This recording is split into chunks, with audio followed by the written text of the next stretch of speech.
بيبدأ الفيلم بواحد اسمه تيلور وبيكون معاه بنت اسمها مارجو.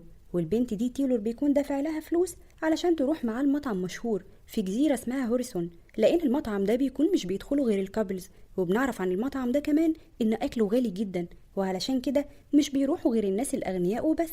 وعلشان تيلور بيكون مهووس بالطبخ بيقرر إنه يروحوا.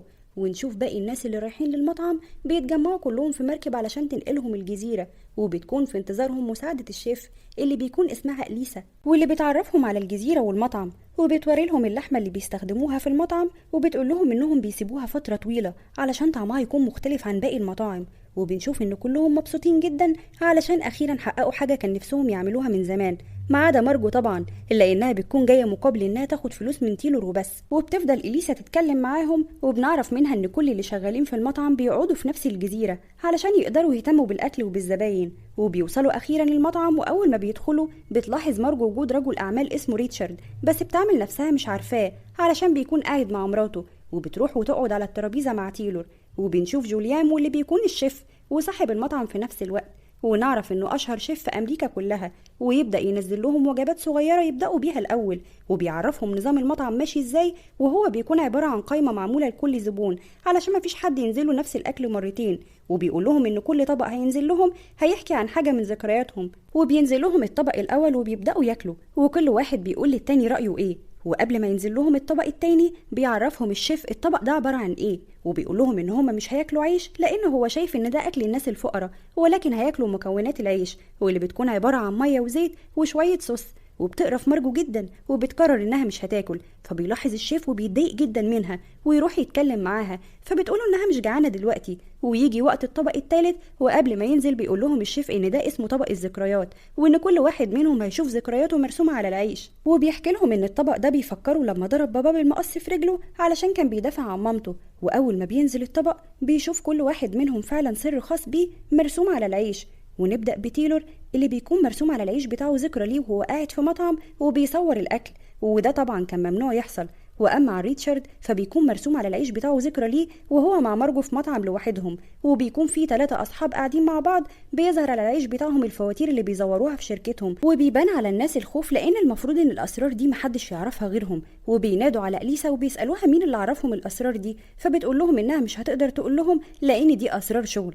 وفي الوقت ده بنشوف مارجو بتتخانق مع تيلور لانها بتعرف انه كان متفق مع بنت قبلها تيجي معاه للمطعم، لكنها رفضت وبتقوم وتسيبه علشان تمشي. بس اليسا بتقول لها ان ما ينفعش حد يمشي غير لما المركب اللي جابتهم تيجي علشان تاخدهم، وتكون متضايقه وتدخل الحمام علشان تشرب سيجاره، وتشوف الشيف وهو داخل حمام البنات، فبتستغرب وبتساله بيعمل ايه هنا. فبيقول لها ان هو جاي علشان يسالها على رايها في اخر طبق نزل لانه لاحظ انها ما اكلتش منه. فبترد عليه وبتقوله انها ما كانتش جعانه. فبيسالها على اسمها اكتر من مره لانه بيكون عارف اسمها الحقيقي، وان اسم مارجو ده اسمه مزيف. وبيقول لها ان هي المفروض ما تكونش موجوده في المطعم لان ده غير له نظام القايمه بتاعته لانه بيستهدف الطبقه الغنيه من الناس فقط. وطبعا مارجو مش بيكون فاهمه هو بيتكلم عن ايه، فبتخرج وتسيبه. وبيخرج بعدها وينزل الطبق الرابع اللي بيكون اسمه الفوضى، وبيقول لهم ان اللي عمل الطبق ده طباخ اسمه جيرمي، وده كان بيحلم يشتغل معاه من زمان والنهارده قدر يحقق حلمه. وبيقرب من جيرمي وبيقول له حاجه بصوت واطي جدا، وبعدها بيطلع جيرمي مسدس وبيقتل نفسه بيه.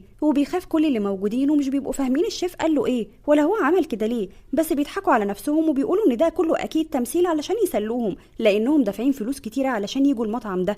وبياخد ريتشارد مراته وبيقوم علشان يمشي، بس اليسا بتمنعه وبتقوله انه لازم يستنى المركب لما تيجي تاخدهم. بس هو بيقول لها انه هيكلم حد ويخليه يبعت له طياره خاصه، لكن الحراس بيمنعوه انه يخرج، ولما بيقاومهم بيمسكوه وبيقطعوا صباع من صوابعه. فبيخاف باقي الناس وبيتاكدوا ان دي مش مسرحيه وان كل اللي بيحصل ده حقيقه، وبيتاكدوا ان هم خلاص هيموتوا في المطعم ده. ويكون تيلور قاعد عادي جدا وبياكل ومستمتع بالاكل كأن مفيش اي حاجه بتحصل حواليه. وتيجي ليسا في الوقت ده وبتقول لمارجو ان الشيف عايز يتكلم معاها في المطبخ، واول ما بتروح له بيقول لها ان هو عارف ان اسمها الحقيقي هو ايرين، وبيعرض عليها انها تشتغل معاه وتبقى ضمن الفريق بتاعه لان كل الناس اللي في المطعم هيموتوا. وتفكر مارجو وبتلاقي ان دي الفرصه الوحيده علشان تقدر تهرب من المكان. وبعدها بينزل لهم الشيف الطبق الخامس، ودي بتكون كوبايه شاي علشان يهدوا يهدوا اعصابهم شويه بعد كل اللي شافوه ده، ويبدا يحكي لهم ليه حصل كل ده، وبيقول لهم ان هو جابهم لغايه هنا علشان ينتقم منهم، لان هو دايما بيهتم بالزباين بتاعته ويحاول يرضيهم،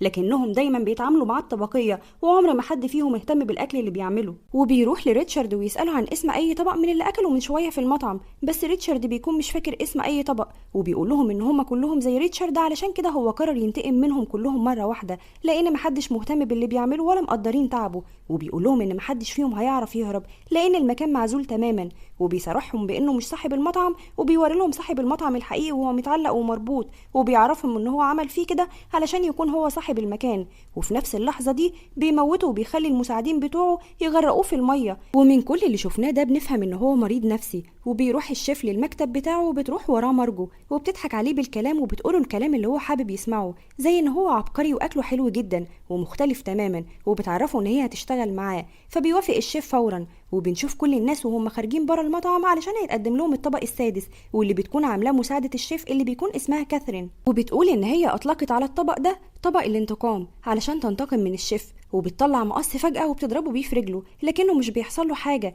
وبيشيل المقص عادي من رجله ويبدأ يكلم الزباين الرجالة اللي موجودين في المكان، وبيقول لهم انه قدامهم فرصة واحدة للهروب، وهي انهم يجروا من المساعدين بتوعه في الغابة، ولو اتمسكوا يبقوا كده خسرانين وهيموتوا بعدها. ويبدأ فعلا الرجالة انهم يجروا وبيكونوا متحمسين لان اللي هيكسب فيهم هياخد مراته ويمشي. وبعدها الستات بيدخلوا المطعم علشان ياكلوا الطبق السادس، وبيقعدوا مع بعض ويبدأوا يتعرفوا على بعض. وبتكلم مرات ريتشارد مارجو وبتسألها اذا كانت تعرف جوزها قبل كده ولا لا، فبترد عليها مارجو وبتقول لها انها تعرفه من خلال الشغل. وفي الوقت ده بتعيط كاثرين لانها بتعرف منهم ان الطبق اللي عملته عجبهم جدا، فبتسألها واحدة من اللي قاعدين اذا كانوا هيخرجوا من المكان ولا لا، فبتقول لهم ان كلهم هيموتوا لان ده اللي مكتوب في نهاية القايمة. فبتحاول واحدة من اللي قاعدين انها تكسبها لصفهم، وبتقول لها لو خرجتهم من المكان هتفتح لها مطعم لوحدها، بس بترد عليها كاثرين وبتقول لها ان مفيش اي امل وكلهم هيموتوا وهي كمان معاهم. ونروح لباقي الزباين اللي بيكونوا بيهربوا من مساعدين الشيف في الغابة، بس بيقدروا يمسكوهم ويرجعوا بيهم المطعم، وبيفقدوا الامل كلهم في انهم يعيشوا.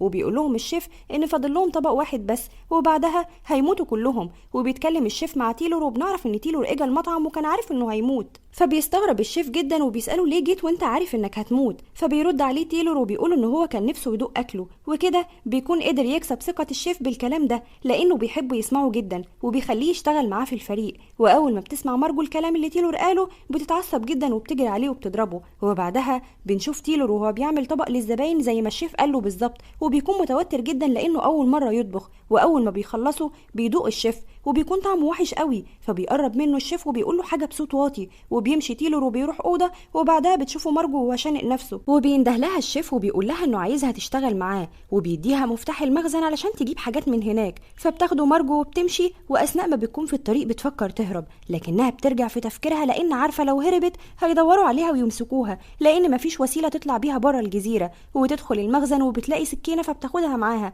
علشان لو احتاجتها، وبتطلع منه وبتروح بيت الشيف علشان تستكشفه وتشوف لو في حاجة تساعدها تخرج من الجزيرة. بس الغريبة ان تصميم البيت بيكون نفس تصميم المطعم، كأنها دخلت المطعم بالظبط. وبتدخل إليسا عليها وبتقول لها ان ما ينفعش تدخل بيت الشيف، وبتتخانق معاها علشان ما تبقاش مساعدة الشيف وتاخد مكانها، بس بتقدر مارجو انها تخلص منها وبتضربها بالسكينة وبتموت. وبتلاقي مارجو وهي ماشية في البيت أوضة مقفولة، فبتدخلها، وأول ما بتدخل بتشوف ذكريات الشيف كلها، وبتعرف منها ان هو كان شغال في طبخ البرجر وهو صغير بس ما كانش بيعجب الزباين، وده خلاه يحاول يرضي الزباين دايما بس ما عرفش ينجح في ده، وطبعا ده دفعه ان هو يقتل الزباين وبقى مريض نفسي. وبتلاحظ مارجو جهاز ارسال في الاوضه، فبتطلب منه الشرطه علشان تيجي تساعدهم. وبعدها بتروح المطعم وبيتكلم معاها الشيف وبيقول لها ما تفكرش تاذيه علشان وقتها هيقتلها. وفي الوقت ده بيسمعوا البوليس وبيعرف الشيف ان مارجو بلغت عليه، فبيهدد كل اللي موجودين ان لو قالوا حاجه قدام الشرطه هيقتلهم كلهم. ويدخل الضابط وبيسالهم ان لو في عندهم مشكله، فبيتعاملوا عادي كأن مفيش حاجه لانهم خايفين من الشيف. فبيقتنع الضابط وبيكون ماشي، بس بيلاحظ وجود ممثل فبيفرح وبيطلب منه يوقع له على ورقه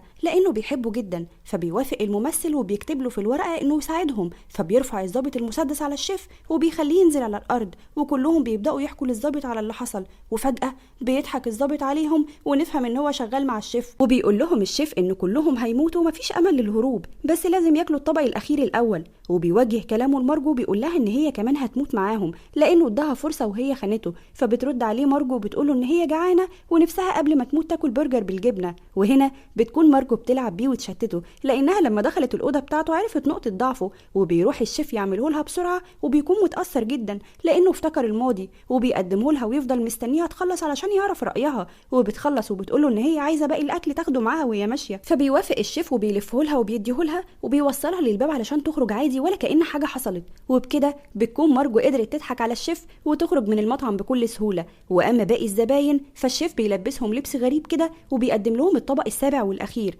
ويبدأوا المساعدين بتوعه يرسموا أشكال غريبة جدا على الأرض. وبعدها بيشكرهم على اختيارهم للمطعم بتاعه علشان ياكلوا فيه، وبيولع في المطعم وفي نفسه وفي كل اللي موجودين. وبكده بيكون انتقم لنفسه من نفسه ومن كل اللي أذوه في حياته. وهنا بيخلص فيلمنا.